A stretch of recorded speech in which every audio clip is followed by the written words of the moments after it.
Assalamualaikum warahmatullahi wabarakatuh. Selamat malam teman-teman Misteri Kejawen dimanapun kalian berada. Oke, pada malam hari ini kita akan berbincang-bincang dengan salah satu narasumber kita. Siapa dia? Yaitu dengan Mbah Nur Selo.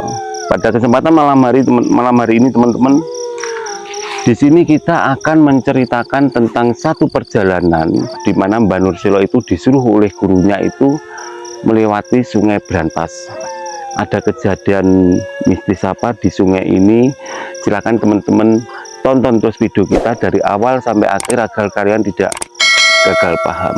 Oke, bagi teman-teman yang belum subscribe, saya ingatkan sekali lagi, silakan teman-teman subscribe, like, dan komen agar apa? Agar sekali lagi channel kita ini semakin berkembang. Oke, langsung saja kita menuju ke Mbah Nur Selo. Assalamualaikum warahmatullahi wabarakatuh.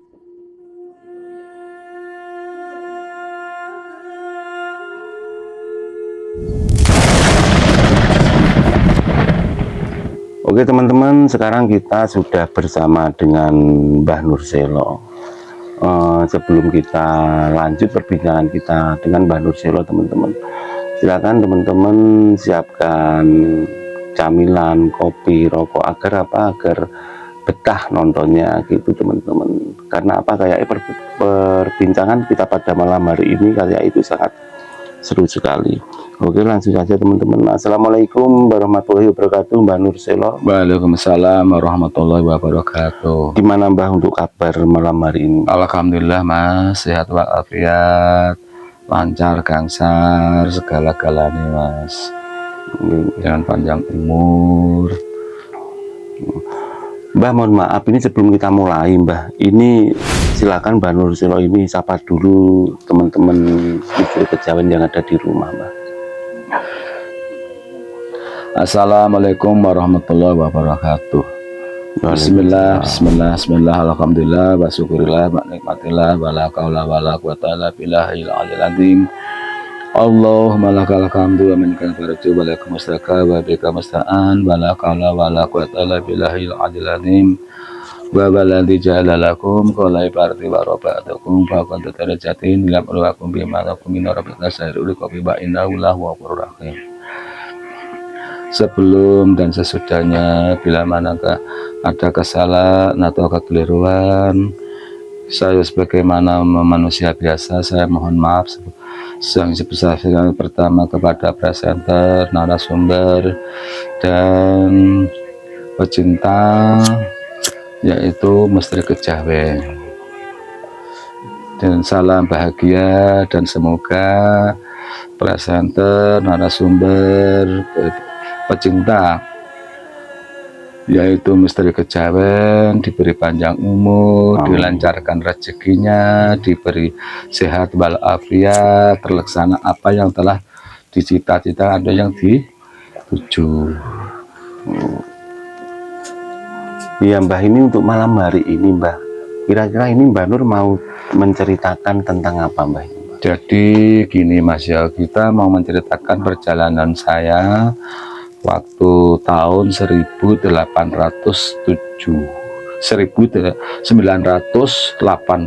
Mas. 1987 gitu. Waktu itu saya memang diberi tugas kepada ustadz saya, yaitu saya disuruh berjalan di pinggir Sungai Brantas. Jadi gini Mas ya ceritanya, sebenarnya saya itu pun ditugaskan itu ya gimana Mas ya, sebenarnya ya enggak apa itu istilahnya enggak tahu itu untuk apa, untuk pakai terus manfaatnya apa, saya sebenarnya enggak tahu. Berarti itu intinya jenengan ini langsung disuruh guru jenengan intinya untuk berjalan di tepi Brantas. Iya, di tepi Brantas Mas. Jadi mohon maaf Mbah, sebentar, ini maksudnya Brantas Kediri Mbah ya? Iya, Brantas Kediri sini Mas. Oh gitu. Mbah, monggo lanjut Mbah. Jadi mulai kita berjalan itu yaitu dari kalau desanya itu Bulusan Mas ya, istilahnya kalau pinggir sungai Bulusan, atau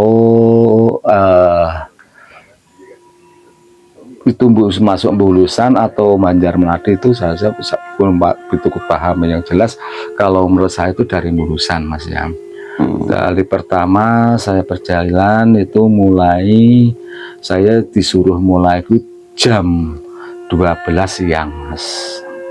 Jam 12 siang. Saya akhirnya, tapi pesannya Ustadz saya, waktu sholat itu harus sholat, jangan sampai istilahnya akhir waktu, harus mulai awal adzan harus kita, setelah adzan harus kita sholat gitu. Jadi saya hanya istilahnya sangu ya Mas ya, itu satu, itu ya sarung, serandal, terus hem, kopiah, dan sajadah Mas. Dan kalau masalah makanan itu, jadi itu tidak penting, masalahnya itu ya juga puasa Mas ya. Nah setelah kita ini berjalan ya, namanya berjalan Mas, jadi tidak boleh kita harus cepat-cepat, nggak boleh Mas. Kita berjalan ya berjalan biasa Mas, berjalan. Itu nggih. Mulai jam 12 siang itu tadi nggih. Jam 12 siang. Itu jadi istilahnya kunja itu sampai kita menemui apa yang telah disarankan kepada Ustadz saya gitu loh Mas. Monggo dilanjut. Nah setelah gitu saya mulai dari desa Bulusan berjalan ke utara terus. Lah anehnya Mas ya, kalau ndak salah itu dulunya desa Mejenan atau Mojoroto gitu loh. Jadi sekarang itu kalau ndak salah belakangnya Hotel Lotus apa itu loh Mas. Nah di situ itu dalam keanehan, di situ ada rumah, yaitu rumahnya itu rumah kecil seperti ini tapi sudah reot Mas. Dengan arti sudah reot itu yaitu jadi kalau dikatakan istilahnya itu apa itu, samping-sampingnya itu ya, kalau orang Jawa itu mengatakan apa itu, gedek atau gimana itu bahasa Indonesia apa ya, kok enggak gedek gedek itu sudah semua sudah gabuk, semua sudah banyak di pangan raya. Jadi kita nih waktu berjalan di situ yuk pas di situ itu waktu sholat asar gitu loh. Di situ itu ada seorang perempuan yang sudah tua dengan Mas, hanya sendirian. Saya mampir ke situ, saya mampir dengan arti kita ini sholat. Anehnya orang itu, saya disuruh masuk, di situ sudah disiapin yaitu sajadah, sarung juga. Nah setelah kita sholat, selesai sholat harus kita jadi saya diberi kuncinya, hanya diberi doa dengan Ustadz saya, latut rigula basoro bawa itu setiap berjalan semua terus Mas. Kalau kita waktu sholat itu harus diamalkan. Maaf, ini maksudnya jenengan pada waktu berjalan itu sambil berzikir gitu ya? Mas? Iya, berzikirnya latut rigula basoro itu tadi Mas.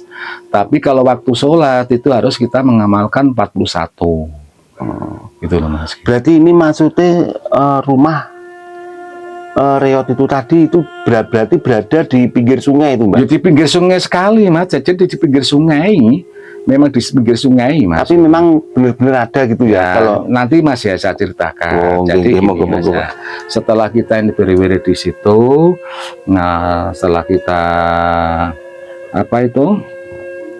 selesai, kita ini pamitan kepada orang tua itu, nenek-nenek tadi. Akhirnya kita berjalan lagi Mas, kita berjalan terus sampai kita sampai dari, kalau tidak salah itu saya tidak pakai begitu apa ya Mas ya. Jadi kalau tidak salah itu Jabon atau Manoan itu Mas ini. Aneh sana. Ya Mas, terus itu jadi kita berjalan. Kalau ingat itu saya, kalau nggak salah Bendungan itu Mbak ya? Sebelumnya Mas, Oh, sebelum bendungan di situ ada, itu anehnya di pinggir jalan situ ada musola Mas itu. Kan aneh Mas, di musola itu waktu mau, kalau tidak salah waktu mau maghrib.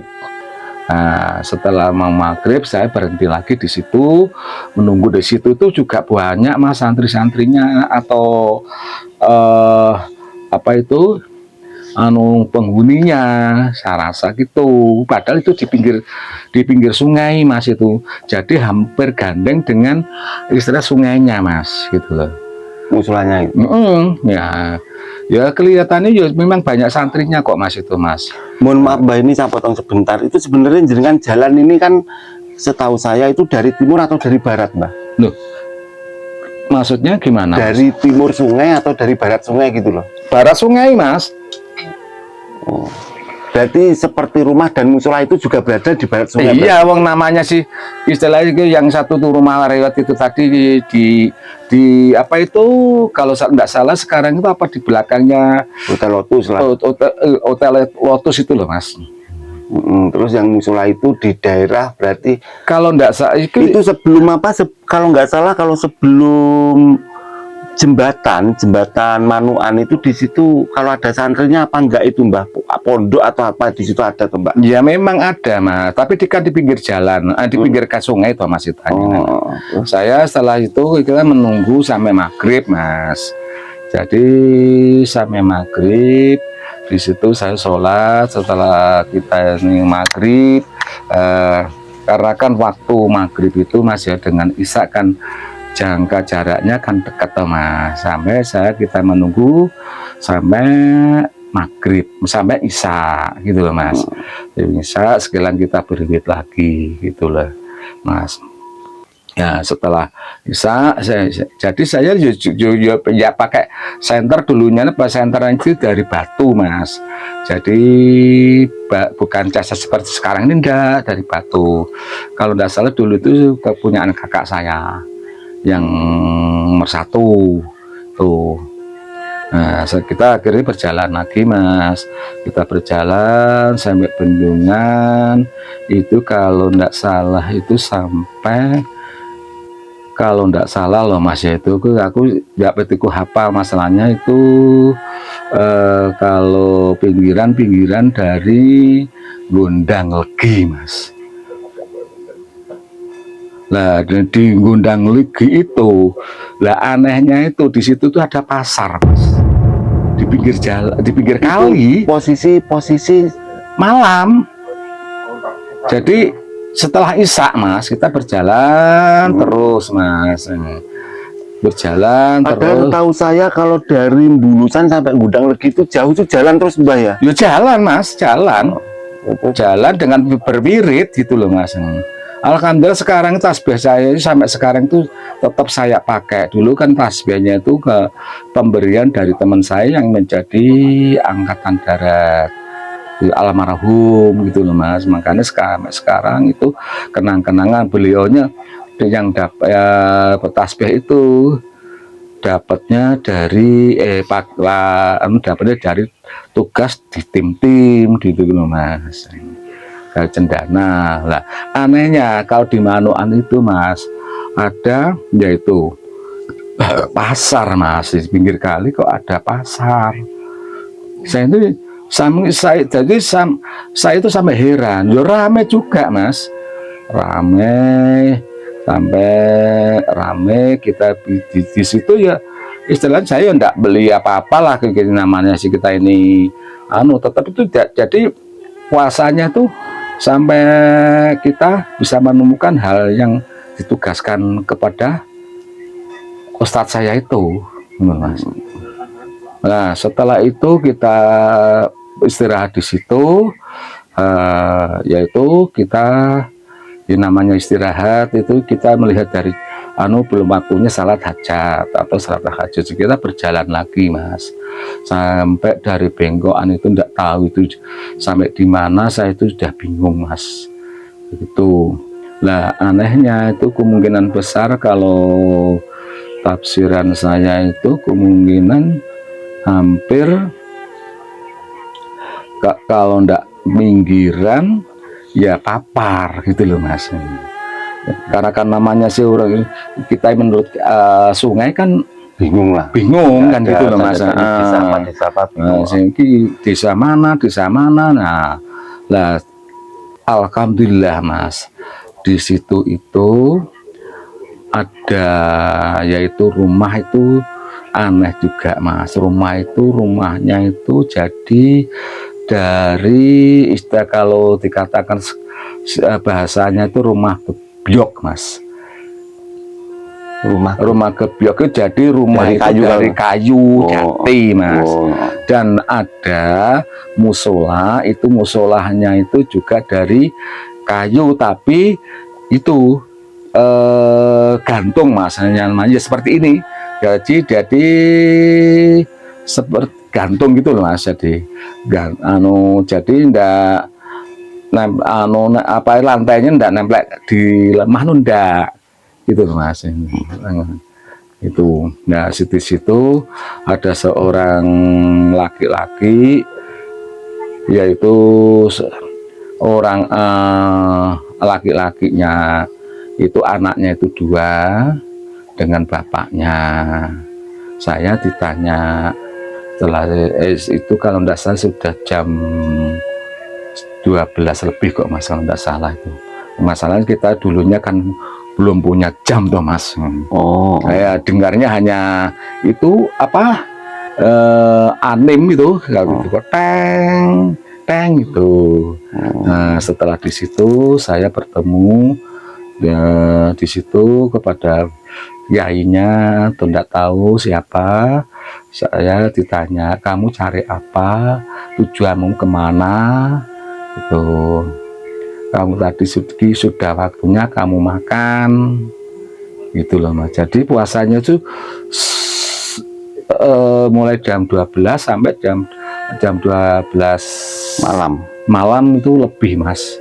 Akhirnya setelah di situ saya diberi istilah dijajai Mas ya, doa, kamu sering-seringlah membaca 1 surat Yasin dan surat Waqiah itu Mas. Nah, setelah kita di situ saya diajak sholat hajat, tapi saya diberi makan terus terang aja Mas, enggak mau Mas. Saya ingat saya dulu itu dengan orang tua saya atau kakak saya nggak ada salah itu di Sangon itu lah diberi roti sisir itu loh Mas. Tuh aku ingat itu Mas, diberi nanti kalau kamu buka waktu puasanya buka makan aja ini ibu saya, orang tua saya perempuan atau laki-laki dan kakak saya gitu loh Mas. Jadi setelah di situ saya sudah Pak Yai, saya sudah bawa makanan sendiri. Oh iya, enggak apa-apa makan ya. Akhirnya kita makan. Jadi belum ada Mas aqua atau gimana, enggak ada Mas. Minumnya kita ya bawanya itu istilahnya kalau dulu itu saya yang diberi tempat minum kepada teman saya yang menjadi angkatan itu loh Mas. Jadi seperti atung kandel gitu loh Mas. Tuh.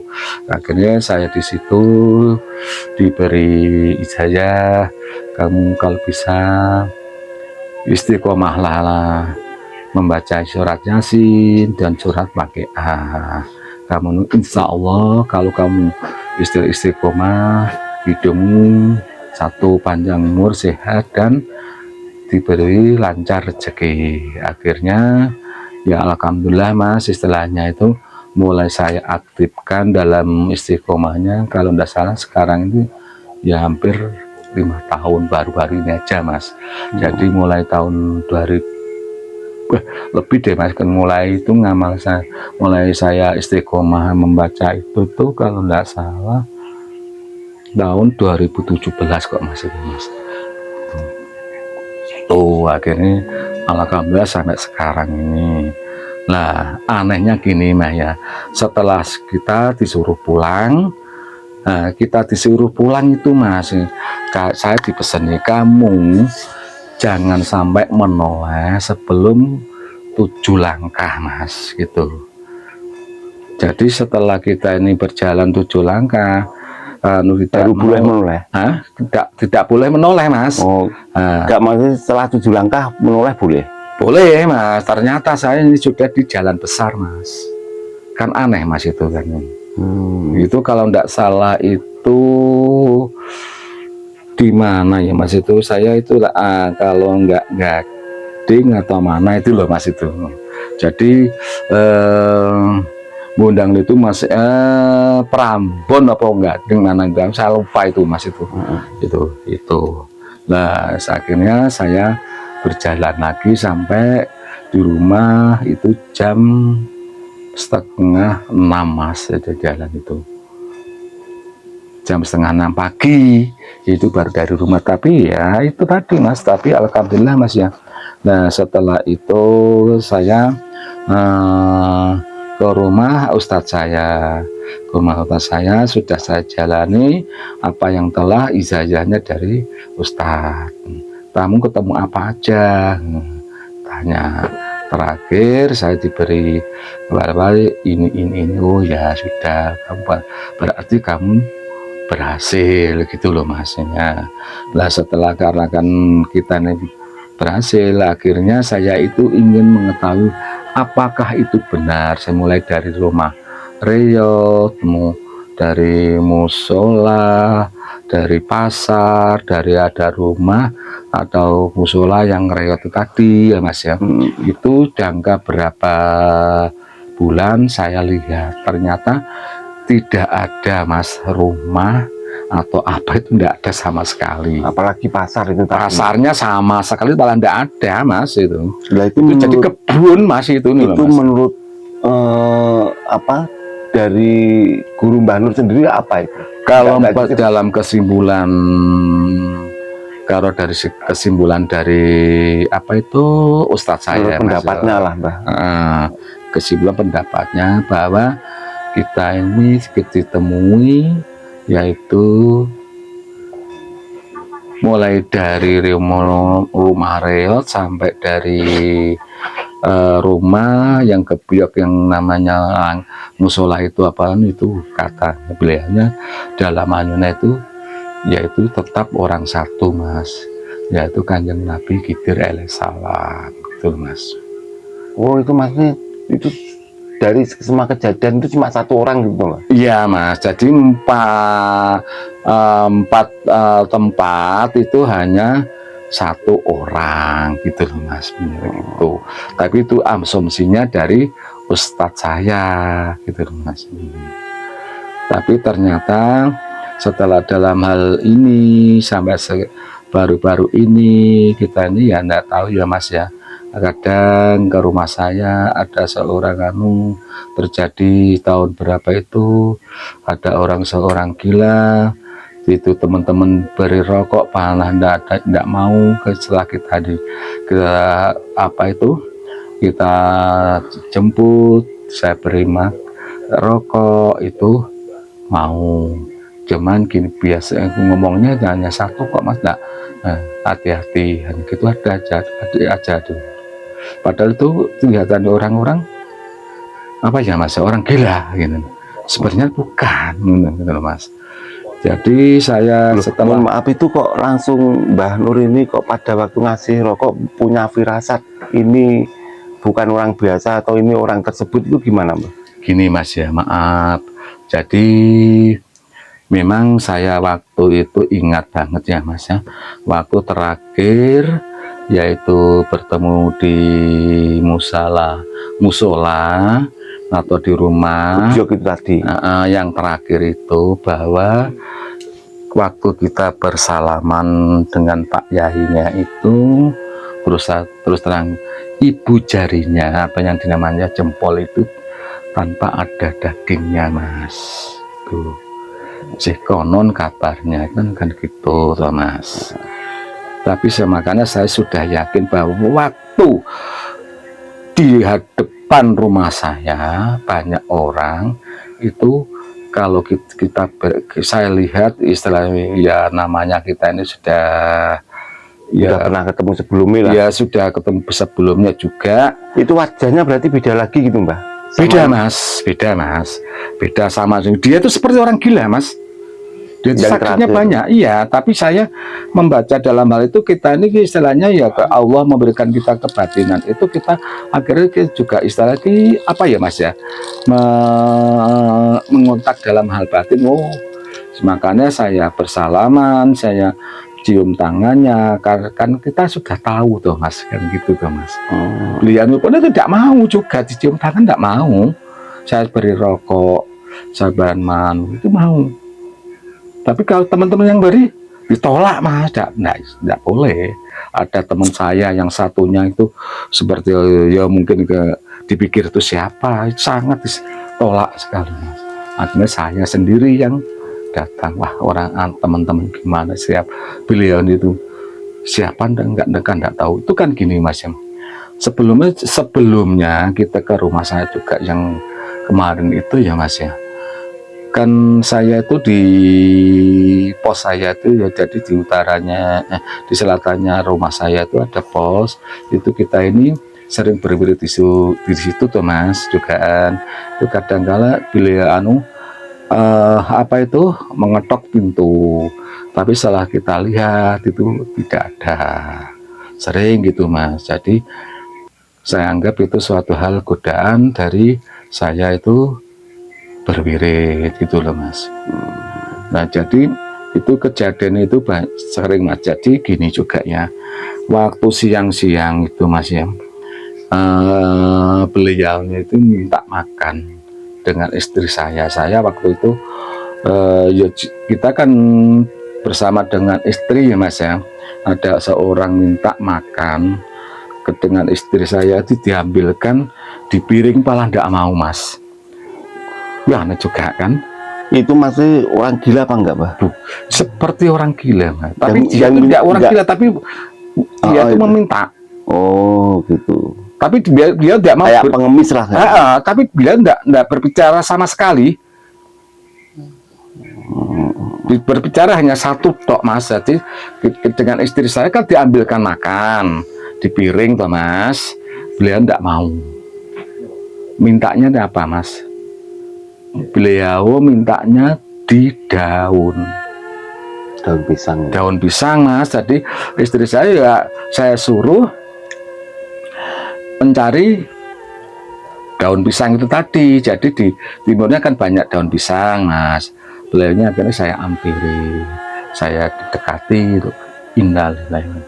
Saya mohon maaf. Akhirnya dengan istri saya diambilkan apa itu nasi dengan segala lauk pauk. Malah diberi lauk pauk itu tidak mau kok mas. Tidak mau. Itu berarti wajahnya beda lagi gitu. Beda lagi mas itu mas. Saya sampai heran mas. Itu tapi jadi kan bisa ya, bisa langsung hafal kalau ini orangnya gitu. Yo namanya saya itu kan kita ini kan apa ya mas, istilah lagi rosok rumongso gitu loh mas.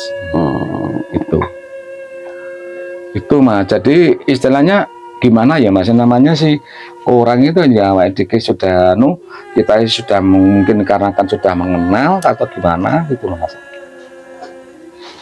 Oke teman-teman, ini perbincangan kita sangat seru sekali. Tapi sayang teman-teman, ini waktunya itu memang sangat terbatas sekali Mbah ini Mbah. Ini mungkin Mbah sebelum kita tutup Mbah, mungkin ada pesan-pesan buat teman-teman dari Misteri Kejawen Mbah. Ya gini mas ya, jadi saya berpesan dengan Misteri Kejawen, istilahnya pertama presenter, narasumber dan pendengar. Bila mana seandainya kita menjalankan sesuatu itu, jadi kita ini belajarlah dulu, satu ikhlas, kedua istiqomah mas. Jadi insya Allah kalau kita ini bisa menjalankan itu, dan ketiga yang paling sulit itu sabar mas. Jadi gitu, insya Allah apa yang kita minta insya Allah itu akan terlaksana. Jadi kita jangan sampai kita ini apalagi pecinta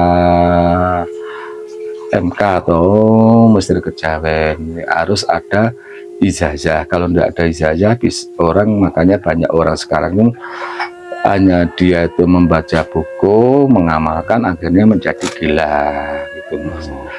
Tolong kalau bisa carilah istilahnya ustadz atau guru yang memberi ijazah itu tadi, tapi harus kita minta penjelasan yang sampai mendetailnya gitu loh, jangan sampai salah langkah gitu loh Mas. Sebenarnya itu aja. Ya, ini teman-teman, jadi gini, ini saya tambahi, jadi gini, kalau kita dengarkan sekilas mengenai perjalanan dari Mbah Nursilo itu tadi, intinya jangan sekali-kali kita memandang rendah itu orang lain, Mbak. Entah itu kelihatannya gila, atau mungkin bisa dikatakan berpakaian compang-camping kayak pengemis, tapi kan belum tentu itu tadi orangnya yang sejelek itu gitu loh Mas. Nah, benar sekali. Jadi jangan dilihat dari penampilan, Mbak. Nah, seperti itu. Jadi memang konon itu saya pernah dengar dari beberapa orang itu, kalau seperti yang Mbah Nur sebutkan, Nabi Khidir itu kan memang berubah-ubah rupa dan itu selalu berpakaian yang aneh-aneh. Jadi teman-teman, siapa tahu yang teman-teman hadapi itu bukan orang sembarangan gitu, Mbak. Iya Mas, jadi istilah yang saya katakan beliau minta rokok atau gimana itu saksinya juga banyak kok Mas, itu teman-teman itu bener itu. Sampai heran orang-orang itu. Tapi herannya karena kan beliau kan nggak tahu tuh Mas, gitu tuh. Mohon maaf Mbak, ini karena kita sudah di penghujung acara Mbak, kita akhiri dulu. Semoga yang menonton video-video dari kita, jadi kita juga mohon maaf sekali karena waktu kita terbatas Mbak. Dan ini jadi ceritanya nggak full, jadi ceritanya ini hanya sekilas-sekilas saja. Semoga apa yang kita sampaikan bisa bermanfaat, bisa menambah wawasan teman-teman di Misteri Kejawen gitu Mbak. Iya Mas. Kita akhiri dulu Mbak. Assalamualaikum warahmatullahi wabarakatuh. Waalaikumsalam warahmatullahi wabarakatuh.